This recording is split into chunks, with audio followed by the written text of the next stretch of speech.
right, so the worst kept secret in MMA over the last 4 or 5 months is finally out. PFL have formally announced that they have taken over Bellator MMA, thus creating a brand new MMA powerhouse franchise. Or have they? Let's talk about it before we do. My name's Rahul J. Chan. This is the Battle Camp. Thank you very much for joining me. If you're new to the channel, please do consider subscribing. So look, the announcement came on Monday via press release, tweet, Instagram post, and then the man in charge at PFL, I believe his formal title is CEO, Don Davis. He appeared on the MMA Hour with Ariel Helwani, where he sat down and spoke for near enough an hour, ironically enough, and I sat down and listened. Actually, no, I didn't. I put headphones in and I went for a walk, but I did listen to every single word he had to say. And I left that interview feeling a little bit underwhelmed. Let me explain. So personally, I just assumed, well, assume is a strong word, right? I thought that the best route for PFL would be to get rid of the Bellator brand, bring everyone in-house, and get rid of the tournament format, if I'm honest with you, and just promote one big show a month where you can put all your top talent on there and build strong, deep cards with recognizable names and people that the hardcores respect in terms of the skills in the smart cage, I guess, and try and build some momentum in 2024. Now, what we actually heard was that Bellator will continue to operate as its own separate brand. There'll be 8 Bellator shows next year. PFL will continue to have their tournament format. They'll still have their own regular season next year.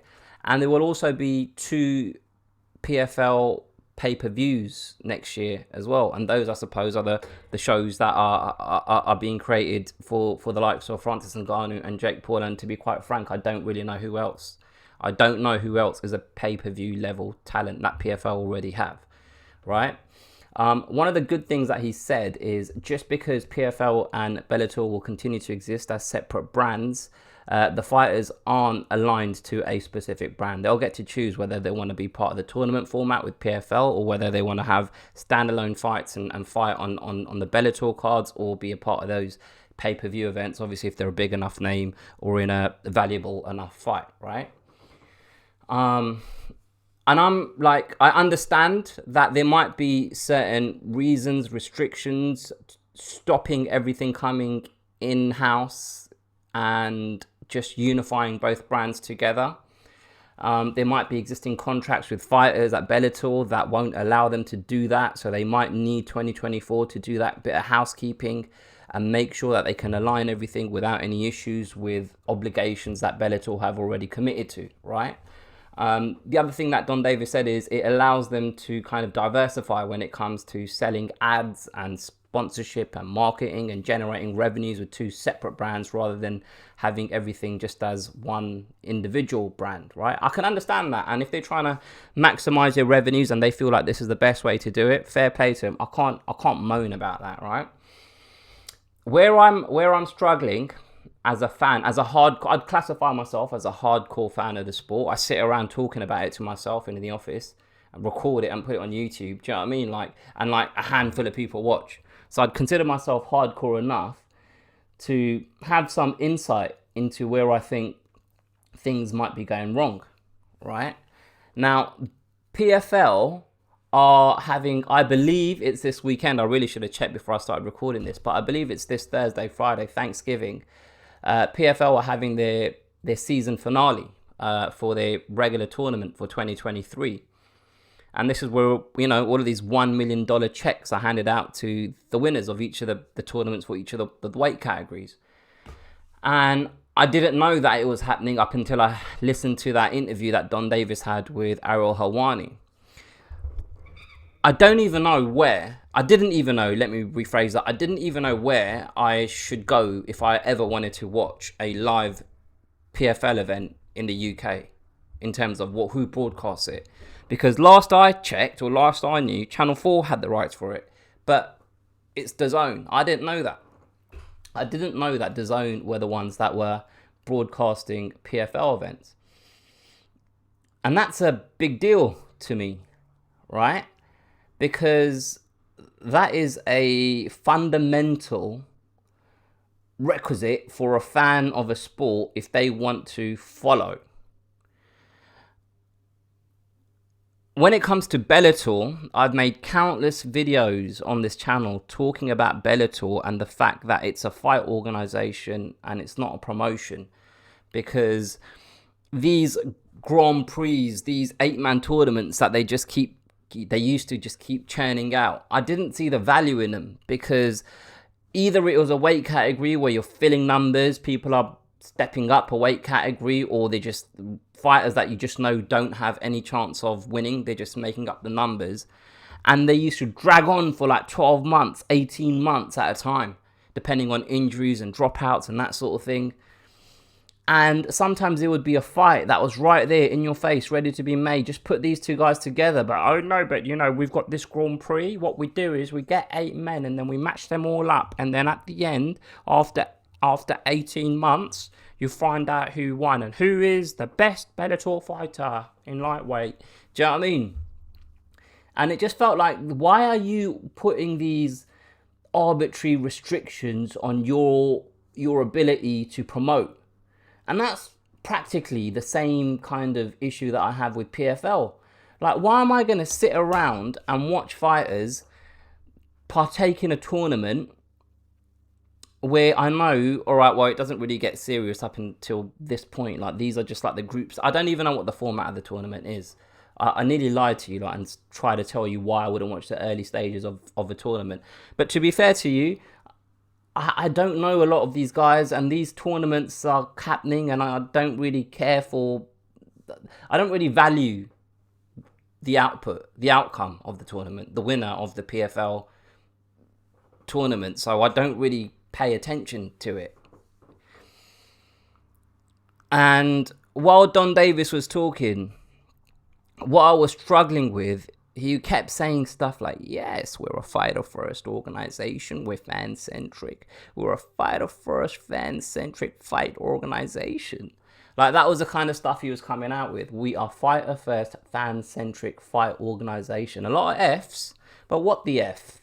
What the F does that actually mean to the fans? Because if the fans really gave a flying fuck, and you're gonna think this is horrible, but I'm gonna just let me finish my point. Let me land, as I say.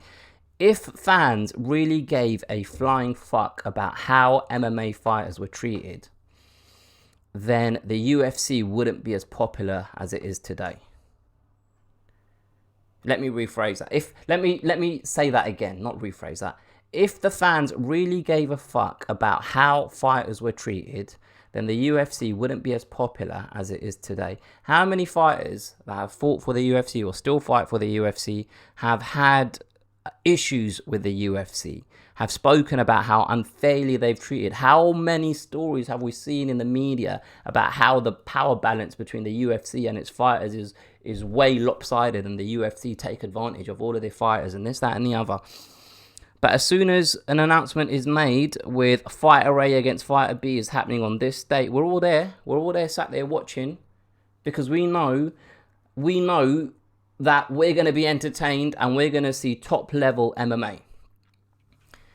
And I don't feel as though the issue that PFL or Bellator necessarily have is how good these fighters are.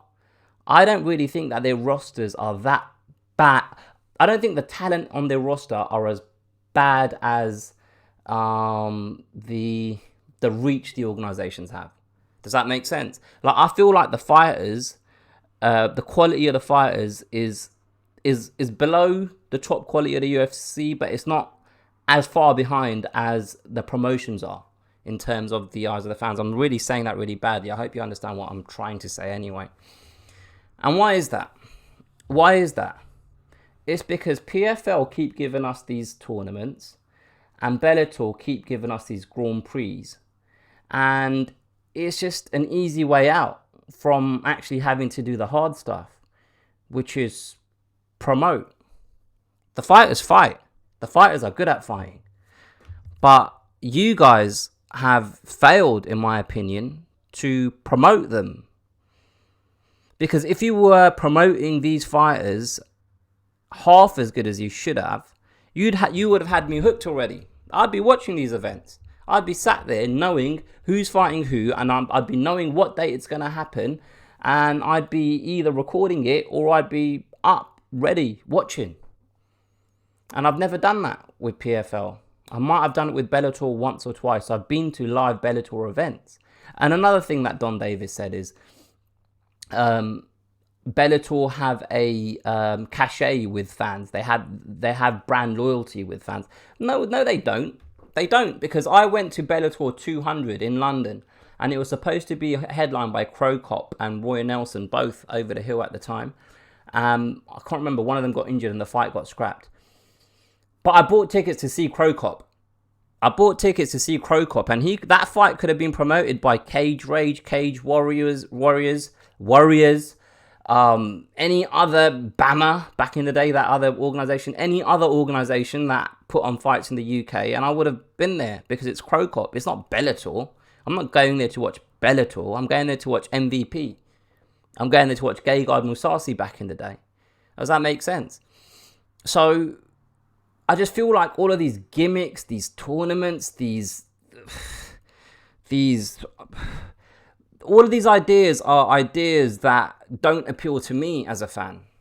You know, all of these things, they don't appeal to me as a fan. And one thing that I do need to cut PFL some slack on is the fact that they didn't have a big roster. So this tournament format that they've been doing for the last few years, I can understand why they did it, because it allows them to put on a set number of shows. It now allows them to keep reusing the same fighters, basically, because they're fighting in a tournament. And they just didn't have a deep enough roster to just promote, 10 events in the year, set events that would generate any interest, right? But now they have. Now they've got a deep roster. And to me, I was just hearing the wrong things. I just want, Ariel Helwani asked him, who's going to be the front man for Bellator? And Don Davis was like, I'm not sure we need that. I don't even know who the front man for PFL is. It's only recently I've started to hear Don Davis's name. I've started to see him on Twitter, and he's appeared on Ariel Helwani. Maybe I don't know if it was the first time or if I think he's appeared on there before as well. But you need a figurehead for an organization to promote these events. There's a reason why every single fight promotion has that person. The UFC have Dana White. Matchroom have Eddie Hearn. Queensbury have Frank Warren. Top Rank have Bob Arum. All of the successful promotions that have longevity in whichever combat sport they promote, they have that figurehead. We need that. When I say we, I'm talking about the fans. We need someone, and with all due respect, because everyone always says nice things about him, Scott Coker isn't that guy. He's not a promoter. He doesn't have the ability to get you excited for a fight, right? He's not a showman, and you need someone that has the ability to promote events and kind of drag an organization in the right direction. They need to kind of focus on marketing and building a relationship between the brands and the fighters and the audience. And you can't do that by putting these tournaments together. Because people, myself, I'm not going to say people, I would only pay attention to a tournament if I care about who's partaking in that tournament. And these are my thoughts on PFL taking over Bellator. I hope they're successful. I hope things go well. I hope they are a genuine number 2 to the UFC's number 1. But at the moment, they're just the biggest of the rest. I wouldn't even say the best of the rest. And what I heard in that interview didn't fill me with confidence. However, early days, they're still making plans. Things might change. They haven't, it's literally day one of them having the Bellator roster at their disposal. So they may do things that excite us as fans. They may put on shows that you think, you know what, there's enough there for me to want to watch this. And I hope they do that. I hope they're able to do that, because I really, really, really want them to succeed. I really do. But all of this, yeah, we're a fan-centric, fighter-focused, all of that stuff. Like, it's good to be ethical. It's good to have morals. It's good to treat fighters well. Obviously, I want that as a fan. But it's not going to make me want to watch them fight if I know that this fighter is being treated well, but I don't actually know who he is. And that's important. That's very important. Let me know what you guys think. Put your comments below. I feel like I was a little bit all over the place with that one, but I just need to reiterate. I really do hope that they're a success. I hope this is a good thing for the sport. I hope this is a good thing for the fighters. But yeah, put your comments below if you've enjoyed it. Like it, share the video, subscribe to the channel, all of that stuff. I'll catch you guys next time.